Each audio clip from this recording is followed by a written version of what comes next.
Hi hello friends, welcome to Mouni cine updates. இதை சத்தியமாக எதிர்பார்க்கலங்க. இப்படி ஒரு ட்விஸ்ட் நான் எதிர்பார்க்கவே இல்லை.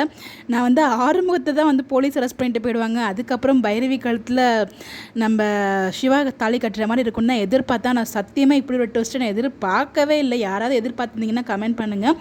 இதுக்கு சிந்து பைரவி கச்சேரி ஆரம்பம்னு பேர் வச்சதுக்கு பதிலாக ஈரமான ரோஜாவே சீசன் 3ன்னு பேர் வச்சுருக்கலாங்க. 2க்கும் 3க்கும் ஒரு பெரிய வித்தியாசம்லாம் இல்லை, சேம் ஸ்டோரி. ஒரு சின்ன மாற்றம் என்ன அப்படின்னு பார்த்தீங்கன்னா, சீசன் 2ல் வந்து நம்ம ஜீவா காவியா 2 பேருமே லவ் பண்ணுவாங்க. இங்கே நம்ம சிந்து மட்டும்தாங்க சிவாவை விழுந்து விழுந்து லவ் பண்ணிகிட்ருக்காரு. சிவா வேற ஒரு பொண்ணை லவ் பண்ணுறாங்க. இது மட்டும் தான் டிஃப்ரென்ஸ் நோட் பண்ண வேண்டிய விஷயத்தில். மற்ற எல்லாமே அந்த மேரேஜ் ட்ராக் சேமாக தான் இருந்த மாதிரி தான் எனக்கு ஒரு ஃபீல் ஆகுது. ஏன்னா இதே மாதிரி தான் வந்து பார்த்திங்கன்னா காவியாவும் நம்ம ஜீவாவும் லவ் பண்ணுவாங்க. பிரியாவுக்கும் பார்த்திக்கும் மேரேஜ் அரேஞ்ச் பண்ணுவாங்க. ஸோ பிரியாவை கடத்துறதுனால வேறு வழி இல்லாமல் அவங்க அம்மா அப்பாலாம் வந்து பார்த்திங்கன்னா நம்ம காவியா காலில் விழுந்து கல்யாணம் பண்ணி வச்சுருவாங்க. அதுக்கப்புறம் வந்து பார்த்திங்கன்னா அவங்களை கடத்தின விஷயம்லாம் தெரிஞ்சு அவங்க வந்து அவங்கள போயிட்டு நம்ம ஜீவா தான் காப்பாற்றுவார். இங்கே அது மாதிரி சிந்து வந்து பார்த்திங்கன்னா நம்ம சிவா தான் காப்பாற்றுற மாதிரி ட்ராக் கொண்டு வராங்களா, இல்லை போலீஸே ஏதோ ஆட்டோமேட்டிக்காக இது பண்ணுறாங்கன்னா நமக்கு தெரியல. பட் ஆனால் அதில் வந்து பார்த்திங்கன்னா ஜீவா தான் போய் காப்பாற்றி கூட்டிகிட்டு வருவார். ஏன்னா இங்கே வந்து என்ன நடக்க போகுதுன்னு தெரியல. இதுதான் கொஞ்சம் ட்விஸ்ட் மாதிரி தெரியுது. அப்போ அதையும் ட்விஸ்ட்டாக கொண்டு போகிறாங்களா, இல்லை வேறு மாதிரி சேம் ஸ்டோரியை நம்ம இங்கேயும் சிந்துவை போய் சிவாவே காப்பாற்றுறான்னு தெரியல. வெயிட் பண்ணி தான் பார்க்கணும்.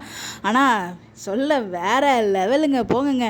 இதுக்கு நீங்கள் ER3 பேர் வச்சுட்டு போயிட்டா பிரச்சனை இல்லாமல் போயிருந்துருக்கும். இது எதுக்குங்க சிந்து பைரவி சரி ஆரம்பம்னு பேர் வைக்கணும்? அந்த சிந்து பைரவி லோகோவும் பாருங்கள், மாண்டேஜை பாருங்கள், சேம் எனக்கு வந்து ER2 மாண்டேஜ் மாதிரி தான் எனக்கு ஃபீல் ஆகும். மேபி இதுக்காக தான் அந்த மாண்டேஜ் வச்சுருப்பாங்களோ அப்படின்ற மாதிரி லைட்டாக எனக்கு இப்போ வந்து தோணுதுங்க. இன்னொரு பக்கம் வந்து பார்த்தீங்கன்னா ER2 அந்த நம்ம தாய் செல்வம் சார்ந்த வரைக்கும் ஸ்டோரி ரொம்பவே சூப்பராக தான் மூவ் ஆச்சு. அவங்க போனதுக்கப்புறம் தான் ஸ்டோரி ரொம்ப குழப்பி அந்த வீட்டுக்குள்ளேயே ஸ்டோரி எடுத்து ஸ்டோரியே இல்லாமல் அந்த ஒரு சீரியலுமே வந்து ரொம்ப மோசமாக பண்ணிட்டாங்க. பட் ஆனால் அந்த சீரியல் மோசமாக இருந்தாலும் அவங்களுக்கான பேர் இப்போ வரைக்கும் பேசப்படுது.